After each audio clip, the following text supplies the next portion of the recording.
नमस्कार दोस्तों, आप सबका स्वागत है अपने YouTube चैनल बेस्ट एचडी 2020 में। 2 अप्रैल 2024 डेली करंट अफेयर से रिलेटेड सारे क्वेश्चन आपको इस वीडियो में मिल जाएंगे। अगर आप किसी भी एग्जाम की तैयारी कर रहे हैं, चाहे यूपी पुलिस हो, शिक्षक भर्ती हो, एसएससी, एनडीए, रेलवे, कोई भी एग्जाम हो, आपके लिए करंट अफेयर का वीडियो महत्वपूर्ण होने वाला है।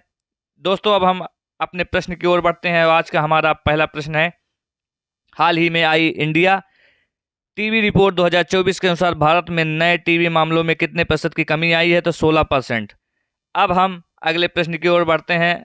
हमारा अगला प्रश्न है, हाल ही में किसे जवाहरलाल नेहरू विश्वविद्यालय शिक्षक संघ का अध्यक्ष निर्वाचित किया गया है? तो मौसमी बसु को। एटीएमए के नए अध्यक्ष अर्नव बनर्जी बने हैं। एफआईएच एथलीट समिति के नए सह अध्यक्ष पीआर श्रीजेश बने हैं। आईसीसी एलीट पैनल के में शामिल होने वाले पहले बांग्लादेशी एम्पायर शरफू सौला इब्ने शाहिद बने हैं। बैंक ऑफ महाराष्ट्र के एमडी एंड सीईओ के रूप में निधु सक्सेना को नियुक्त किया गया है। अब हम अगले प्रश्न की ओर बढ़ते हैं। हमारा अगला प्रश्न है, हाल ही में किसने एफआईसीसीआई महिला संगठन के अध्यक्ष का पदभार संभाला है? तो जयश्री दास वर्मा। माइक्रोसॉफ्ट ने पवन दाउलेरी को विंडोज और सरफेस दोनों का नया प्रमुख नियुक्त किया है। ऋतुराज अवस्थी को लोकपाल का न्यायिक सदस्य के रूप में शपथ ली है। दिनकर अस्थाना को गाबिया में भारतीय उच्चायुक्त नियुक्त किया गया है। यूएनडीआरआर का सहायक महासचिव कमल किशोर को नियुक्त किया गया। सदानंद दाते को एनआईए प्रमुख नियुक्त किया गया है। अभय ठाकुर म्यांमार के भारत के राजदूत नियुक्त हुए हैं। दोस्तों, अब हम अगले प्रश्न की ओर बढ़ते हैं। हमारा अगला प्रश्न है, हाल ही में किसके द्वारा लिखित पुस्तक code dependent living in the shadow of AI को ओमेन्स प्राइज के लिए शॉर्टलिस्ट किया गया है? तो मधुमिता मुखिया को। 2024 एबेल पुरस्कार गणित और नोबेल में मिशेल टाइलाग्रेट को सम्मानित किया गया है। नीदरलैंड में इरास्मस पुरस्कार 2024 से अमिताभ घोष को सम्मानित किया गया है।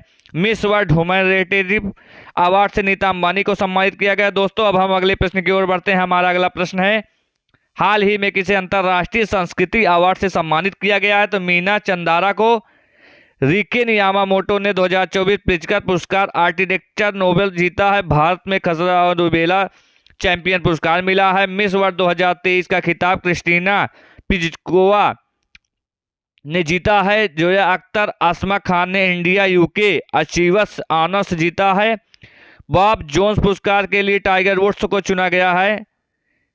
रिके यामामोटो ने 2024 प्रिtzker पुरस्कार जीता है। दोस्तों, अब हम अगले प्रश्न की ओर बढ़ते हैं। हमारा अगला प्रश्न है, हाल ही में कच्छथीयू द्वीप चर्चा में है, इसे किस देश को दिया गया था? तो श्रीलंका। श्रीलंका में भारतीय आवास परियोजना के अंतर्गत 1300 घरों के निर्माण में औपचारिक शुभारंभ हुआ है। वनडे में दोहरा शतक लगाने वाले पहले श्रीलंकाई क्रिकेटर पथुम निशंका बने हैं। श्रीलंका में मॉरिशस में यूपीआई सर्विस की वर्चुअली लॉन्च किया है। भारत श्रीलंका के पर्यटन स्रोत के रूप में शीर्ष पर रहा है। नए भारतीय उच्चायुक्त संतोष झा ने श्रीलंका में पदभार ग्रहण किया है। दोस्तों, अब हम अगले प्रश्न की ओर बढ़ते हैं। हमारा अगला प्रश्न है, हाल ही में डेनियल kahneman का निधन हुआ है। वो कौन थे? तो मनोवैज्ञानिक थे। अब हम अगले प्रश्न की ओर बढ़ते हैं। हमारा अगला प्रश्न है, हाल ही में किस देश ने चीन की मदद से सबमरीन बेस बनाया गया है? तो बांग्लादेश। बांग्लादेश के प्रधानमंत्री ने मुस्लिम देशों के लिए साझा मुद्रा वकालत की है। बांग्लादेश ने 2 दिवसीय नजरुल उत्सव शुरू हुआ है। काशी स्वतंत्रता सेनानी में यू टिरोत सिंह की प्रतिमा का अनावरण ढाका में किया गया। बांग्लादेश ने अंडर 19 एशिया कप का खिताब जीता है। भारत और बांग्लादेश की नौसेना ने बोगो सागर 23 का आयोजन किया। अगले प्रश्न की ओर बढ़ते हैं। अगला प्रश्न है, हाल ही मियामी ओपन टेनिस में महिला एकल खिताब किसने जीता है? तो डेनियल कोलिंस ने। अगले प्रश्न की ओर बढ़ते हैं। हमारा अगला प्रश्न है, हाल ही में आरआईएल ने अडानी के मध्य प्रदेश पावर प्रोजेक्ट में कितने प्रतिशत हिस्सेदारी खरीदी है? तो 26%। अब हम अगले प्रश्न की ओर बढ़ते हैं। हमारा अगला प्रश्न है, हाल ही में किसे ईएनबीए की ओर से प्रतिष्ठित लाइफ टाइम अचीवमेंट अवार्ड से सम्मानित किया गया है? तो विनीत जैन को। अब हम अगले प्रश्न की ओर बढ़ते हैं। हमारा अगला प्रश्न है, हाल ही में किस देश ने फोन पे से यूपीआई पेमेंट की शुरुआत की है? तो यूएई। दुबई दुनिया की पहली एयर टैक्सी सेवा शुरू करेगा। यूएई ने आनंद कुमार को गोल्डन वीजा दिया है। भारत सरकार यूएई में भारत पार्क बनाने की योजना बना रहा है। भारत और यूएई के बीच डेजर्ट साइक्लोन 2024 सैन्य अभ्यास राजस्थान के थार में आयोजित किया गया। प्रधानमंत्री मोदी आबू धाबी में BAPS हिंदू मंदिर का उद्घाटन किया। अब हम अगले प्रश्न की ओर बढ़ते हैं। हमारा अगला प्रश्न है, हाल ही में कहाँ प्रसिद्ध सांझी क्राफ्ट को जीआई टैग मिला है? तो मथुरा। असम में मांजुली मुखौटों के पांडुलिपि पेंटिंग को जीआई टैग मिला। त्रिपुरा की आदिवासी पोशाक रिसा को जीआई टैग मिला। उड़ीसा के सिल्वर फिलिग्री को जीआई टैग मिला। अयोध्या के बेसन के लड्डू को जीआई टैग मिला। उड़ीसा के रेड आर्ट चटनी को जीआई टैग मिला। उड़ीसा के डोंगरिया कोच साल को जीआई टैग मिला।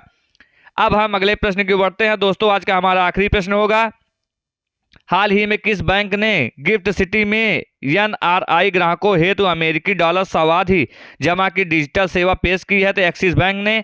दोस्तों, आज का हमारा वीडियो यहीं पे समाप्त होता है। दोस्तों, यह वीडियो आप सबको कैसा लगा हमें कमेंट बॉक्स में जरूर बताएं और हमारे चैनल बेस्ट स्टडी 2020 को सब्सक्राइब करना ना भूलें। आपका एक लाइक और एक सब्सक्राइब हमारे लिए मोटिवेशन का काम करता है। दोस्तों, आज के लिए धन्यवाद। जय हिंद, जय भारत।